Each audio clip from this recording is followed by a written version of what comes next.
Bonjour à tous, bonjour à toutes, je suis Louise Lespard du podcast La Clé des Champs, le podcast qui donne la parole aux agriculteurs.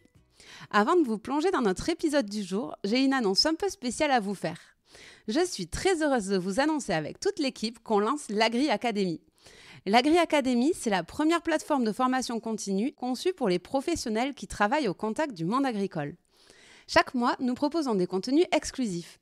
Invités de l'actualité agricole, des vidéos thématiques pour décrypter les enjeux du moment, des masterclass avec des experts et même des quiz pour apprendre en s'amusant. Notre objectif ? Aider les collaborateurs en lien avec l'agriculture à mieux comprendre ce monde passionnant pour mieux performer dans leur travail. L'Agri Academy vient compléter notre offre de formation à l'adresse des entreprises. Pour ceux que ça intéresse, je vous mets un lien dans le descriptif de l'épisode pour avoir plus d'infos sur le sujet. Allez, maintenant direction Meillan, dans les Landes, pour partir à la rencontre de Daniel Sousse. Daniel s'est investi avec sa sœur Sarah dans l'exploitation familiale créée par leurs parents. Il se dédie à la production de maïs, alors que Sarah a développé un élevage de brebis et commercialise ses produits en vente directe. Le podcast existe depuis bientôt 5 ans et je n'avais toujours pas fait d'épisode sur le maïs. En bonne landaise que je suis, ça commençait à ressembler à une anomalie. J'ai donc décidé de rectifier le coche en partant à la rencontre de Daniel pour qu'il nous explique comment est produite cette culture et puis qu'on comprenne mieux ses enjeux. Au-delà de ça, ce qui m'intéressait sur l'exploitation de Daniel, c'est qu'ils ont toujours été à la pointe de l'innovation pour pratiquer l'agriculture qu'on appelle de précision. Il s'agit d'être toujours plus pointu en cartographiant ses sols et les rendements associés pour agir précisément et efficacement. Cette méthode de travail demande de l'investissement car les machines coûtent plus cher, mais permet de nombreuses économies en temps et en argent. Cela permet également de réduire les substances utilisées dans les champs et ainsi limiter son impact sur l'environnement. Allez, je vous laisse en compagnie de Daniel pour qu'il nous explique tout ça. Bonne écoute!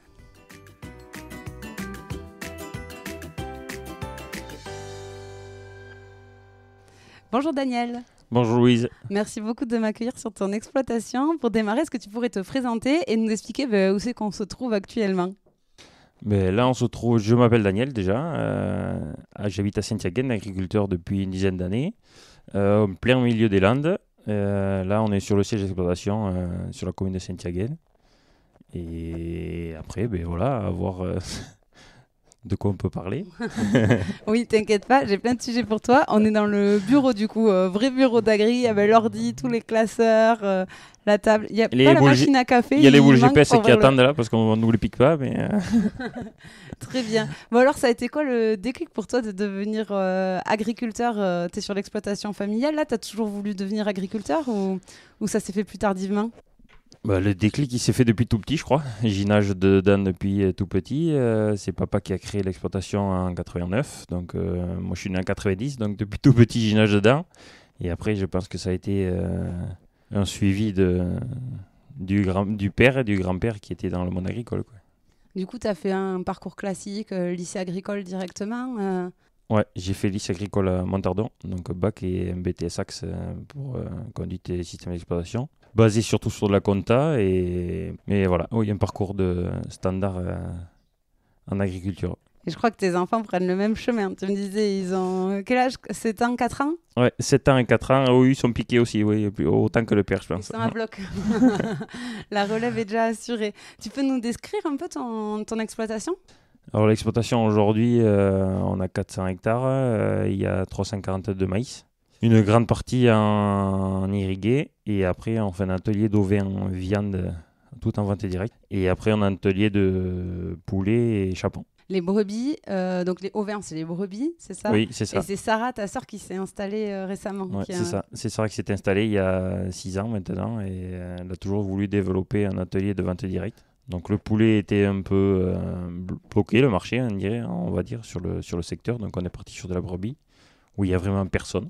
Et là aujourd'hui, c'est de l'agneau, plusieurs produits déclinés de l'agneau et de la brebis. Et ça cartonne tellement qu'elle devait être avec nous pour faire l'interview. Ça aurait été la deuxième fois que j'interviewais des frères et sœurs.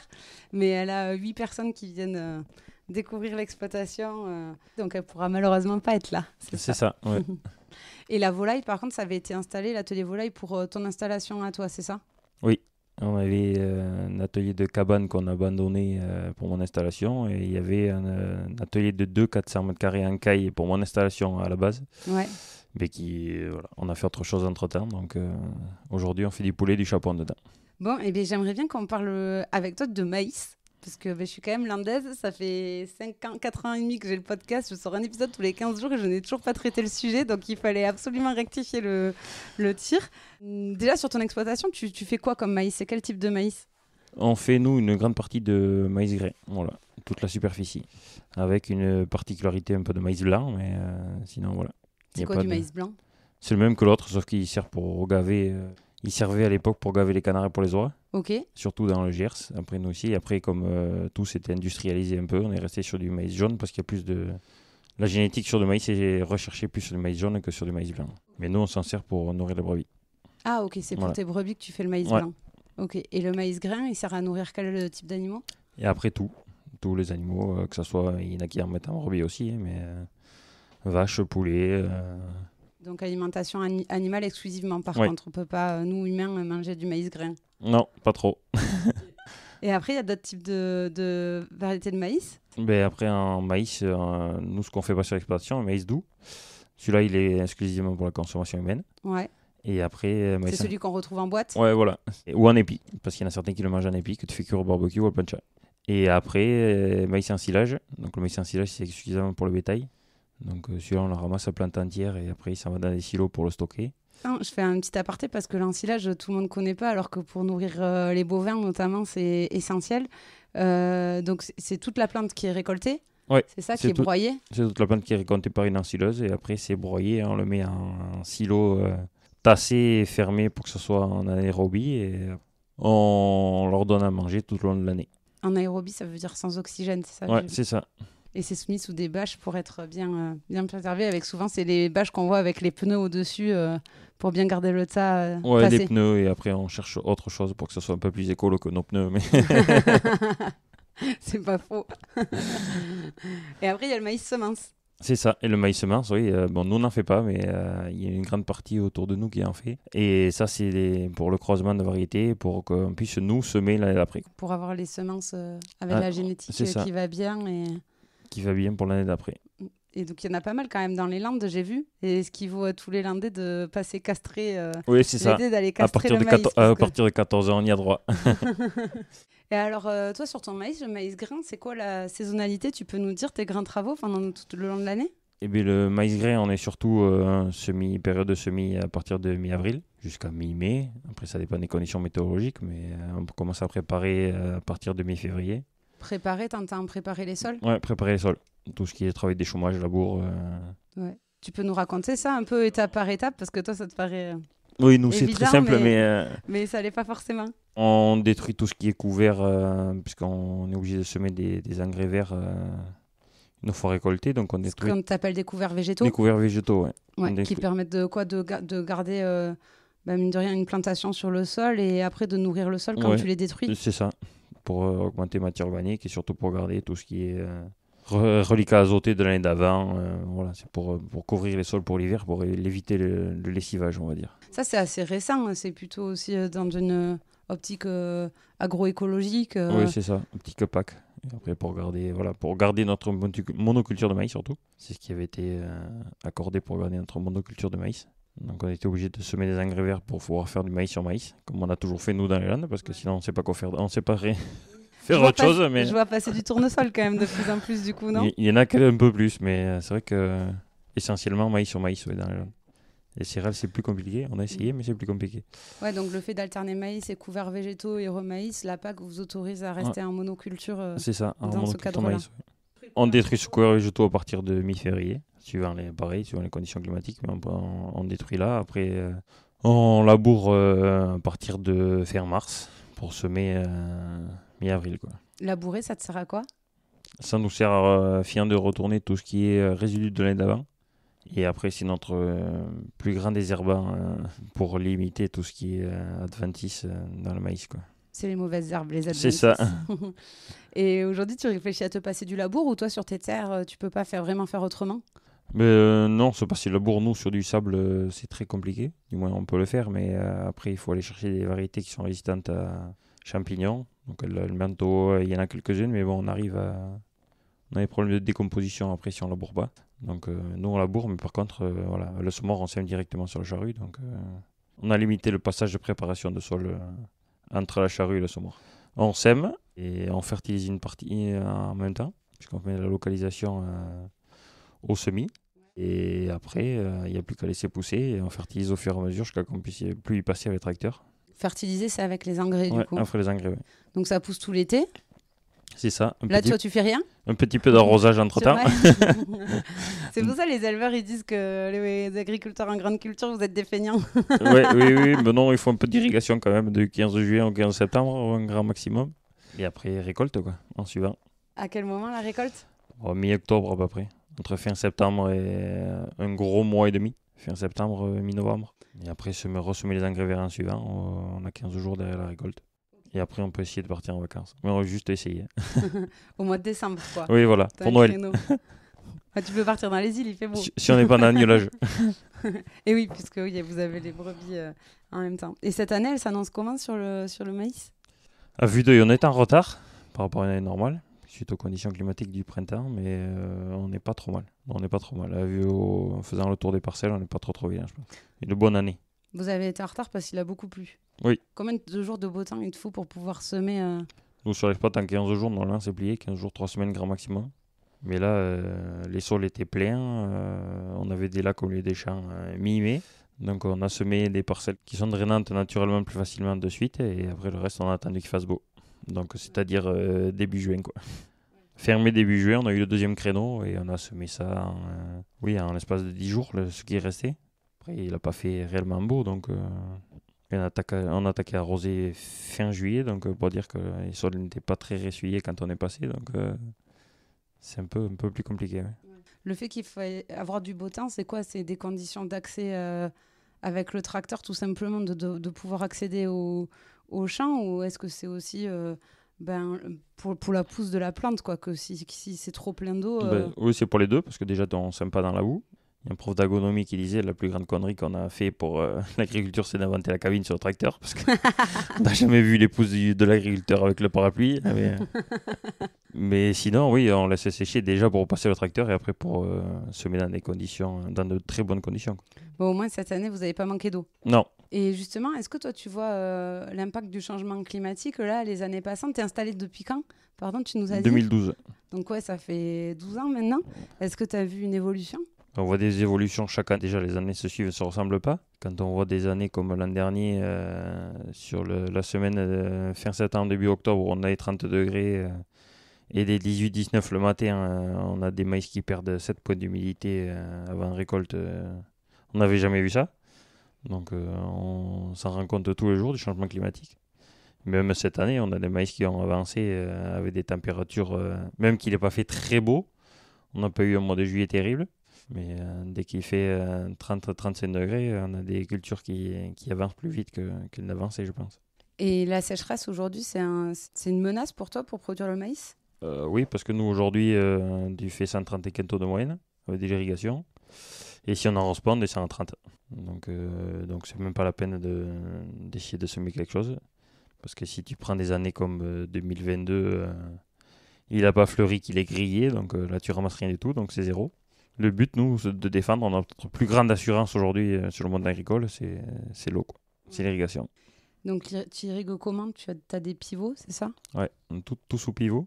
Les pivots, pour ceux qui connaissent peut-être pas, c'est des grandes rampes, c'est ça. Qui sont sur roues. C'est et des que tu déplaces ouais. dans ton champ. On les déplace. Oui, on les déplace toutes seules, mais elles ont un point fixe et elles tournent autour du point fixe. Après, on a des réseaux souterrains et après, on pompe tout en pratique. Comment ça se passe? Est-ce que tu peux pomper tout ce que tu veux quand tu veux? Est-ce que vous avez des limites? Est-ce que la nappe phréatique, elle se recharge? Tu sais qu'il y a beaucoup de sujets sur l'eau et le maïs. Bon, on n'est pas là pour régler ces questions-là, parce que toi, à l'échelle de ton exploitation, ça va faire beaucoup de responsabilités. Mais par contre, je ferai un épisode sur l'eau, peut-être avec Alban Thomas, qui est directeur scientifique adjoint à l'environnement à l'INRAE. Il faut que je trouve le temps d'aller à Toulouse pour le faire et vraiment parler en profondeur de ces sujets d'eau et d'agriculture. On ne va pas t'en demander tant, mais est-ce que tu peux me dire, toi, en tant qu'agriculteur, comment ça se passe aujourd'hui dans ton utilisation de l'eau?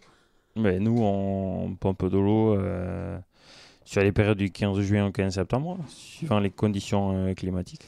Et après, on a des compteurs et des quotas respectés à l'hectare qu'on ne doit pas dépasser. Ça, c'est défini par Irrigadour, notre système à nous de gestion de l'eau dans le sud-ouest. qui nous donne des quotas à l'hectare et après géré par ce syndicat-là qui nous gère nos quotas à tous les agriculteurs du Sud-Ouest, ou du moins des 4 départements autour de la Dour, quoi. Est-ce que, notamment en 2022, à un moment, vous avez eu des craintes de vous dire, mais en fait, la nappe phréatique, il ne va plus y avoir assez d'eau, on va pas pouvoir continuer à pomper? Il y a eu des années déjà comme ça où vous vous êtes dit, là, voilà, ça va vraiment être compliqué, ou pour l'instant, on n'en est pas arrivé là? Non, après, il y en a naturellement. De toute façon, ce qui doit s'assécher, ça sèche, mais les anciens en ont déjà vu. On en verra d'autres. L'eau, certes, on ne se l'accapare pas, mais on est quand même une région proche de l'océan, donc dès qu'il pleut, on se sert les premiers. C'est malheureux de faire comme ça, mais on se sert les premiers. Donc c'est vrai qu'on a cette chance-là. Après, 2022 était exceptionnel, je pense. Il faut qu'on se batte pour stocker un maximum d'eau, quoi. Et oui, puisque parfois ça tombe et on la perd, mais en tout cas, on a la chance d'être dans une région qui est plutôt pluvieuse et où les nappes phréatiques se rechargent déjà naturellement. Ouais, c'est ça. On se recharge tous les hivers au maximum, on se recharge et après on essaye de gérer au mieux. Et après, je crois qu'on parle assez de nous dans les informations quand on est en vigilance inondation. C'est souvent les Pyrénées-Atlantiques et les Landes. Donc, Sachant que je voyais que le maïs était installé beaucoup dans les Landes aussi, parce qu'à la base, on avait un climat qui s'y prêtait bien, notamment parce qu'il y avait les orages en plein été, du mois d'août, etc. Enfin, qu'on a eu les grosses pluies d'août la semaine dernière pendant les fêtes de Dax. Un petit peu, je ne sais pas si l'eau est arrivée jusqu'ici, mais sur Dax, il y a eu. Mais c'est vrai que ces grosses pluies-là, plus ça va, moins il y en a. Ce qui pose la question de continuer de cultiver le maïs ici. Toi, des fois, tu te demandes si tu pourras, dans les prochaines années, continuer à en faire? oui, on se demande, et même pas, parce qu'aujourd'hui, au niveau mondial, c'est la plante qui explose le plus. Et ça reste une plante qui s'adapte plus facilement que nous, les hommes, je pense, à la nature. C'est une des plantes qui, certes, on la voit en plein été parce que c'est une plante tropicale et qu'il faut l'arroser. On nous voit descendre quand on descend l'autoroute depuis Bordeaux, on voit que ça, des pivots qui arrosent. Mais c'est vrai que se poser la question, je ne pense pas, on semera toujours du maïs parce que c'est quand même une plante de l'avenir. Et aujourd'hui, il ne faut pas l'oublier, dans notre département, Napoléon avait planté des pins pour assécher le département parce que c'est un ancien marécage. Donc aujourd'hui, il faut savoir qu'un grand pin adulte pompe autant qu'un hectare de maïs en eau. Sauf que nous, on le pompe l'été et après, l'eau se restocke l'hiver. Donc, oui, c'est le problème que le maïs a besoin d'eau au moment où, ouais, où voilà. il y en a le moins, entre guillemets. Mais par contre, oui, je voyais que le maïs était aussi la plante qui avait le plus de rendement au litre d'eau par rapport à d'autres céréales. C'est le maïs qui a le meilleur rendement par litre d'eau utilisé. Donc on voit que c'est pas si simple. C'est pas si simple, non. Et alors, un autre point qui m'aurait intéressé de parler avec toi, c'est le machinisme agricole et l'agriculture de précision, puisque vous le pratiquez ici depuis longue date, je crois. Tu peux nous raconter un petit peu votre démarche là-dessus? Et on y a mis un dos dedans en 2007 sur les premiers tracteurs autoguidés pour essayer déjà de ne pas redoubler sur du travail de sol et commencer à faire des semis de précision. Et après, une fois qu'on y a mis le doigt dedans, c'est un engrenage, donc on va chercher un peu plus loin. Et là, aujourd'hui, on est en guidage RTK sur toute l'exploitation. Ça veut dire quoi, guidage RTK? Eh bien, on a commencé en 2007, on est à 10 cm de précision. Là, aujourd'hui, on est à 2. Le RTK, c'est 2 cm. Et après, on a un maximum de matériel connecté. Donc, tu veux dire que tes machines, elles sont précises à 2 cm oui, près? C'est ça, elles sont précises à 2 cm près. Ouais. Quand on sème, sur un entre-sillon de 80, on a une marge d'erreur jusqu'à 82, quoi, Okay. entre semoirs. Et après, on est sur du matériel connecté pour suivre et pour nous faire des cartographies de sol, de rendement, d'épandage d'engrais et de produits phyto. Oui, parce que la base, c'est ça, c'est la cartographie du sol. On est d'accord que l'agriculture de précision, ça commence déjà par là. C'est de cartographier ces sols pour savoir quelle typologie de parcelle tu as. Et est-ce que même au sein même d'une parcelle, des fois, il y a des différences entre les terroirs? On peut commencer par la cartographie de sol. Nous, on avait commencé à l'envers parce qu'on avait changé de batteuse à l'époque et on a commencé par faire la cartographie de rendement. Donc, qu'on associe dans les années suivantes à la cartographie de sol. Donc pour savoir où c'est qu'on a nos meilleurs potentiels dans les parcelles, puisqu'on est sur l'hétérogène. Et après, ça nous permet d'aller faire de la modulation d'engrais et de semences sur des zones qui sont un peu plus séchantes. On met moins de densité pour pouvoir aller chercher le grand maximum quand on arrose, quoi. C'est-à-dire qu'en fait, quand tu passes avec tes machines, maintenant, je prends, je sais pas, l'exemple du semoir, il sait exactement dans quelle partie a plus de rendement que notre, et il va plus ou moins semer en fonction de ça. Oui. C'est ça. Oui, c'est ça. Mais par rapport à notre cartographie de sol, on sait où c'est qu'on a nos meilleurs potentiels de la parcelle, on adapte la variété et on fait une cartographie qu'on rentre dans le tracteur et quand on sème, le semoir il change de densité tout seul. Impressionnant. Et ça te permet quoi sur les semis, ça te fait des économies? On fait des économies de doses de doses de maïs à l'hectare, mais c'est surtout que si on place la graine au bon endroit de la parcelle, on peut augmenter les densités, aller chercher du rendement à certains endroits et limiter la casse à d'autres pour avoir un rendement homogène plus élevé dans la parcelle à la fin, quoi. Après, tu as d'autres machines qui sont connectées? On a le pulvé qui est connecté pour faire du traitement Donc, d'herbes par rapport à des cartographies sorties par des drones. On peut aller chercher mais on fait que du on-off, là. On désherbe à l'endroit où il faut et on met le produit que là où il faut. S'il n'y a pas d'herbe, on n'en met pas. Ok, donc là, c'est vraiment des économies et écologie. Oui, voilà, c'est ça, c'est les deux. On avait fait un test il y a 4-5 ans. Et on avait fait une cartographie sur la moitié d'une parcelle. On avait fait notre désherbage normal sur une partie et l'autre moitié pas cartographiée par le drone. Donc avec vraiment la précision de je traite à tel endroit et pas à un autre. Et après, on avait fait un rattrapage pour voir les parcelles, pour voir le drone, pour voir où c'est qu'on a été le plus efficace. Donc on avait fait un rattrapage après et là, on gagne 50% de produits, quoi. Tu économises 50% de produits sur ta parcelle où tu as fait le truc avec précision. C'est ça. Et quand on voit le coût des produits maintenant, c'est pas notre. C'est ça. Et les enjeux environnementaux aussi, parce que mine de rien, ça fait 50% de produits en moins dans les terres. Oui, dans les terres et dans notre compte en banque, ça fait 50% de moins dépensés aussi. Le but, c'est d'en utiliser le moins, c'est d'avoir les parcelles propres, quoi. Et la moissonneuse-batteuse, elle est connectée aussi? Oui, la moissonneuse-batteuse est connectée, on fait des cartographies de rendement avec. Donc là, elle te permet de savoir précisément les rendements que tu as par surface. Oui, le rendement instantané à l'endroit où elle est sur notre cueilleur de 8 rangs, donc ça fait 6,40 m. Elle nous calcule le rendement instantané à l'endroit où elle est dans la parcelle. Et là, tu en changes de moissonneuse? Oui. Tu es parti la voir, la nouvelle? Oui, c'est ça. Qu'est-ce qui t'a poussé à changer? Eh bien, l'effet cartographie, déjà, on était précis, mais plus ou moins. Et pour aller chercher une autre densité de semis un peu plus précise pour l'année d'après. Est-ce que tout ça, j'imagine que ça a un coût? Bon, déjà, le matériel agricole en lui-même coûte quand même relativement cher. Là, quand il est connecté comme ça avec des GPS et compagnie, j'imagine que ça augmente encore les coûts. Est-ce que tu penses qu'à la fin, tu t'y retrouves ces investissements versus les rendements supplémentaires que ça te rapporte ou les économies que ça te permet de faire? Oui, on s'y retrouve parce que sinon, on ne le ferait pas. Et le plus dur, c'est d'y mettre le pied dedans le premier matériel. Après, une fois qu'on est parti, après le plus dur, c'est le premier investissement, quoi. La technologie, mais aussi quand même, ça complexifie le métier parce que j'imagine que toutes les données après que tu récupères, il faut savoir les traiter, les comprendre. Ça devient quand même plus compliqué, quoi, non? Ça devient plus compliqué, non? Ça nous met en image ce qu'on voit à la fin sur Point Bascule quand on pèse pour le rentrer au séchoir, mais on le sait à peu près, on connaît nos zonages sur les parcelles, mais ça nous le fait ressortir plus facilement, quoi. Et tu me parlais que de drones aussi, que peut-être que tu allais investir dans des drones. À quoi ils te serviraient? Le drone, c'est surtout pour nous faire nos cartographies pour désherber, voir et après surveiller tout ce qui est santé des plantes et les dégâts de sangliers qu'on a dedans et après voilà, faire un suivi culture, quoi. Il va aller surveiller à ta place, quoi. Ouais, voilà. C'est ça. Envoyer le drone, checker qu'il n'y a pas de sanglier et revenir.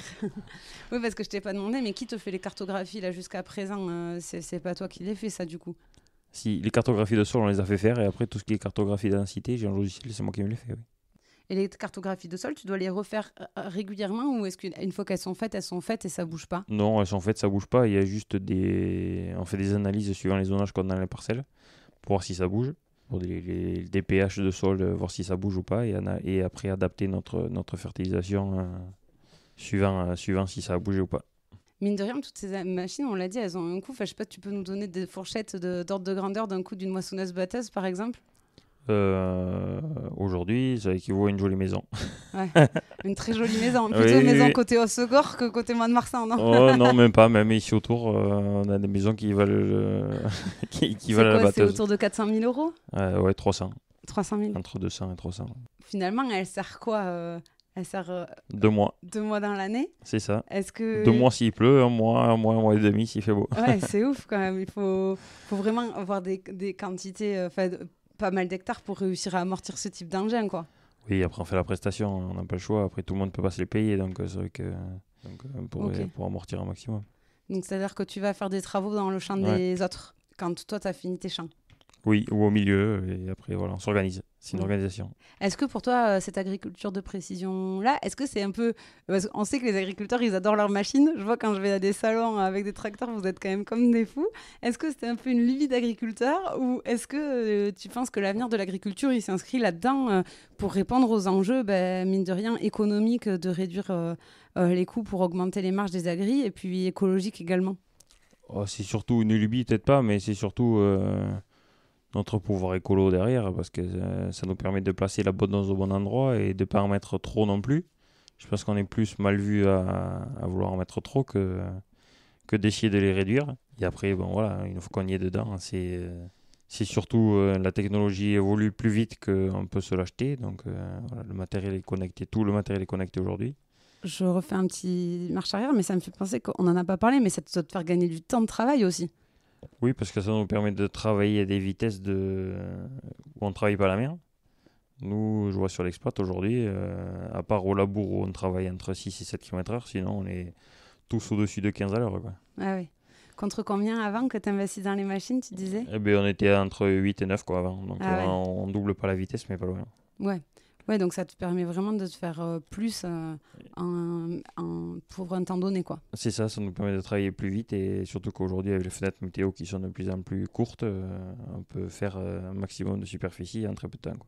Puis j'imagine aussi que ça rend le métier plus intéressant d'une certaine manière. Parce que justement, ça demande de réfléchir en fonction de la parcelle. Tu as plus de données pour travailler plus finement et ça, intellectuellement aussi, ça doit être plus enrichissant.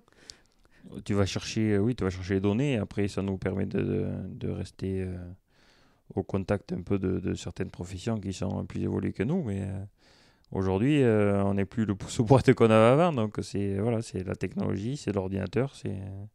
Après, on est des gringos, on a joué petit au tracteur, on fait la même chose maintenant. Quoi. C'est loin des fois de l'image que les gens ont du métier d'agriculteur. Cet aspect technologique, je ne sais pas s'ils l'ont encore vraiment appréhendé. Mais c'est vrai que maintenant, ça fait complètement partie du métier. Oui, ça fait complètement partie du métier. Après, on ne le montre pas. Notre plus grand défaut, c'est la communication.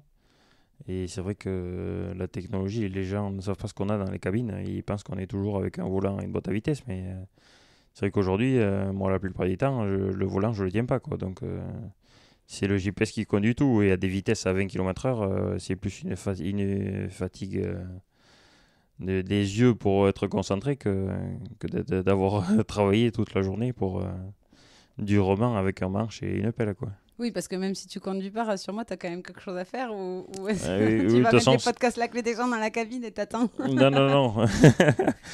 On attend, oui, mais si t'es pas sur le siège, ça se fait pas tout seul. Donc, mais après, oui, le guidage aujourd'hui, c'est un minimum. Et pour finir cette discussion, j'aurais aimé parler de la partie commercialisation. Toi, aujourd'hui, à qui tu vends ton maïs? Aujourd'hui, on vend une coopérative, les coopératives négociants. On suit le cours du maïs au marché tous les jours, parce qu'on est basé sur les marchés mondiaux.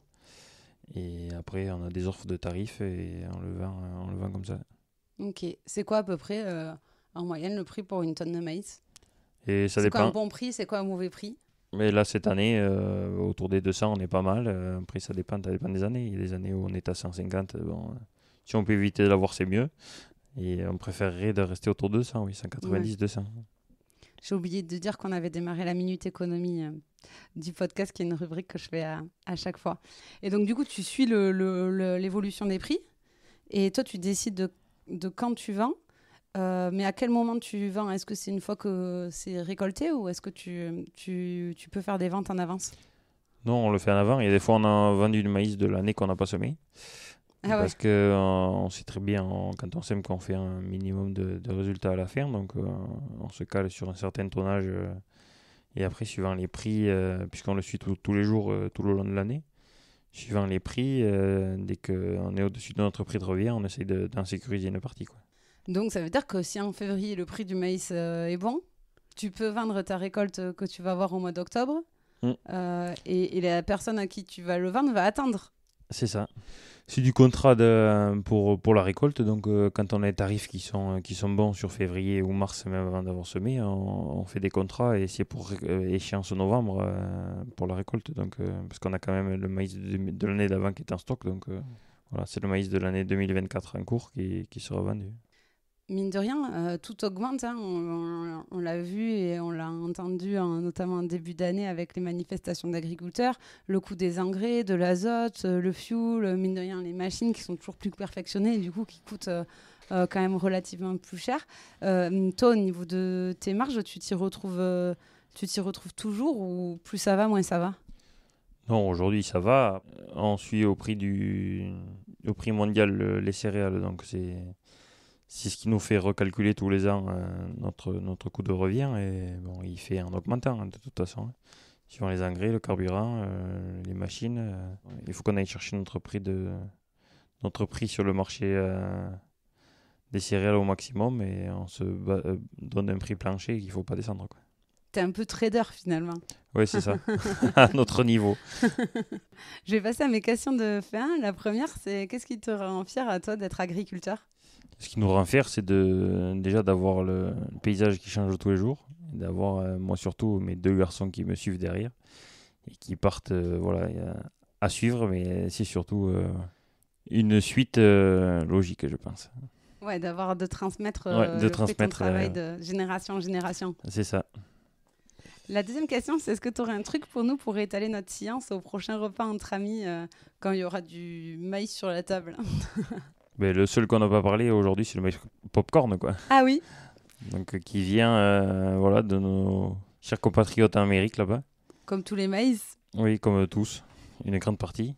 Christophe Colomb qui était allé le chercher. Et c'est une variété différente de maïs? Comment il se fait? Oui, c'est une variété différente, mais il pousse pareil, c'est la même chose, sauf que voilà, il faut le laisser sécher naturellement. Séchoir comme on fait nous, on peut sortir la salle de cinéma à côté, quoi. Il se met tout de suite à popper. Oui, après il explose, donc après c'est pas fait pour. Donc... Pour le ramasser, c'est pas pratique. Non, c'est pas terrible. Bon, mais très bien. Et dernière question, c'est qu'on peut vous contacter, suivre l'actualité de l'exploitation ou commander, on n'en a pas du coup parlé, mais commander des produits que Sarah, elle fait avec ses agneaux.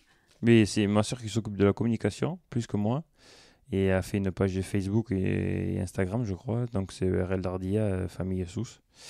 Ardilla, c'est A-R-D-I-L-L-A. C'est ça veut dire l'écureuil en espagnol. Ah, ok, très bien. Eh bien, j'en apprends une. Tu vois, c'est un bon truc pour étaler sa science, ça. Bon, mais super. Eh bien, écoute, merci beaucoup pour ton temps. Et puis, à très bientôt. De rien. À bientôt.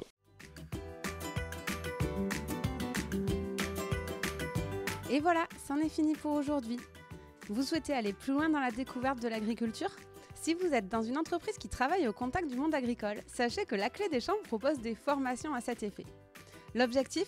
Mieux connaître les réalités du métier d'agriculteur pour vous permettre de mieux performer dans votre job. Après avoir suivi un module e-learning où des experts reconnus vous expliquent les enjeux auxquels est confronté le monde agricole, vous partez passer une journée en immersion à la ferme avec vos collègues et maximum par groupe de 5 pour un véritable vie-ma-vie d'agriculteur. L'occasion de passer de la théorie à la pratique et de profiter d'un temps d'échange privilégié avec l'agriculteur qui vous reçoit. Plus d'informations et inscriptions sur www.laclédeschamps-podcast.fr. Et avant de partir, dernière chose, si le podcast vous plaît, n'hésitez pas à lui mettre une note 5 étoiles ou à en parler autour de vous. Ça m'aide énormément à faire connaître le podcast. Merci beaucoup et je vous dis à très très vite.